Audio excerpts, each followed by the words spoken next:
negara superpower. Kendali atas energi membuat Amerika menjadi juara dunia karena energinya adalah oil and gas. Amerika sejak tahun 70-an pengendalinya, terutama mengendalikan transaksinya selain kendali teknologi dan distribusinya. Kemudian dunia coba digeser ke non-fuel oil atau bukan minyak dan gas. Salah satunya Tiongkok yang coba saingin Amerika dalam kendali energi di luar minyak bumi. Pejuang-pejuang non-fuel oil ini akan membangun sumber energi bukan lagi berbasis oil and gas, tetapi baterai sebagai penyimpan dengan solar panel, tenaga air, tenaga angin, panas bumi, dan tenaga nuklir sebagai pembangkitnya.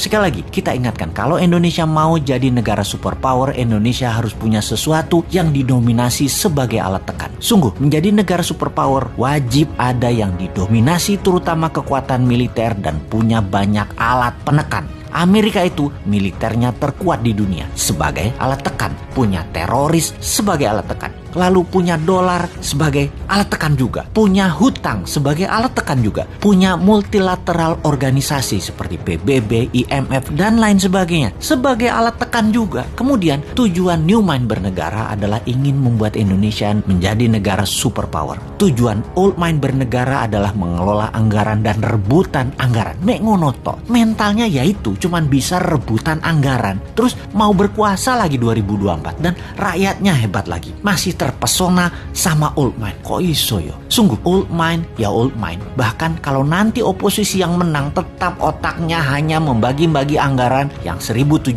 triliun APBN doang. Itu aja yang direbutkan dan fulus itu dibagi-bagi geng Senayan dan geng pejabat kroni mereka nanti. Sekedar mengingat 1.700 triliun setahun anggaran negara atau senilai 130 billion dolar itu sama dengan 500 perusahaan yang ada di Forbes, alias ada 500 perusahaan di dunia ini yang omset per tahunnya atau nilainya lebih dari 130 billion dolar. GE misalnya, omsetnya 250 billion dolar, lebih besar dari APBN Indonesia, dan untuk mengelolanya hanya perlu seorang CEO, bukan presiden. Bahkan tidak harus membelah dua negara, bukan harus membelah kampret, cebong, kadal gurun. Membelah dua bangsa Indonesia itu tidak saling tuduh antar ras, yang satu berbungkus agama, yang satu berbungkus materi jadi takut miskin. Alphabet misalnya, perusahaannya Google, nilainya kalau valuasinya saat ini adalah 600 billion dolar. Tesla itu 300 billion dolar. Apple 1.000 billion dolar atau 8 kali APBN Indonesia. Semuanya jauh di atas APBN Indonesia yang diperebutkan setiap 5 tahunan oleh para politisi yang niatnya katanya untuk rakyat padahal tidak. Makanya kalau Oldmind masih mau jadi pemimpin, paling pol yaitu eker-ekeran APBN. Beda kalau Newmind yang jadi, asli beda, nggak rebutan APBN, pada rebutan punya proyek bisnis pribadi dan korporasi yang berjalan baik karena mereka nanti bisa dapat pinjaman 5 kali lipat dari nilai aset yang bunganya 0%. Jadi APBN yang dalam setahun nilainya 130 billion atau 1.700 triliun rupiah bisa naik ke 1.000 billion atau 15.000 triliun dengan gampang, tanpa injek kaki rakyat dengan pajak tinggi, tanpa utang IMF, tanpa jual nikel ke Tiongkok. Mengapa bisa? Karena kita tidak mengerjakan apa yang Oldmind lakukan, misalnya menjual nikel mentahan, tetapi nanti nikelnya jadi diolah baterai di Indonesia 100% terlebih dahulu. Finish produknya baterai, bukan nikel smelter. Indonesia jadi raja baterai beneran, bukan ingin jadi raja baterai. Bahkan mobil SMK nanti bertenaga baterai kalau mobil itu nanti muncul. Kalau sekarang kan masih dipingit,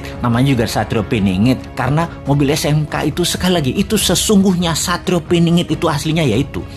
Tapi maaf nih ya, kita ada ketakutannya. Apa yang kita takutkan nih kaum Newmind? Yang Newmind takutkan dalam 3 tahun lagi cadangan nikelnya habis dihajar Tiongkok dan kita nggak ada sisa apa-apa. Jadi deh Tiongkok punya cadangan nikel processes untuk 20 tahun ke depan dan jadi raja baterai dunia.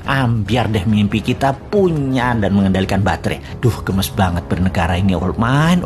Kok bisa ya pada nggak nyadar bahwa sumber daya alamnya dikerjain pejabat di puncak, bahkan pucuk pimpinan pun nggak sadar dikerjain anak buahnya. Padahal kan tahu untuk jadi negara superpower kita harus ada yang kita dominasi, yaitu dominasi kita harusnya kuasai baterai sebagai komoditas juga sebagai alat tekan. Lah kok Tiongkok yang punya bahan baku dan yang mengendalikannya. Tapi sudahlah, kita cuma bisa menjerit. Ampun Gusti.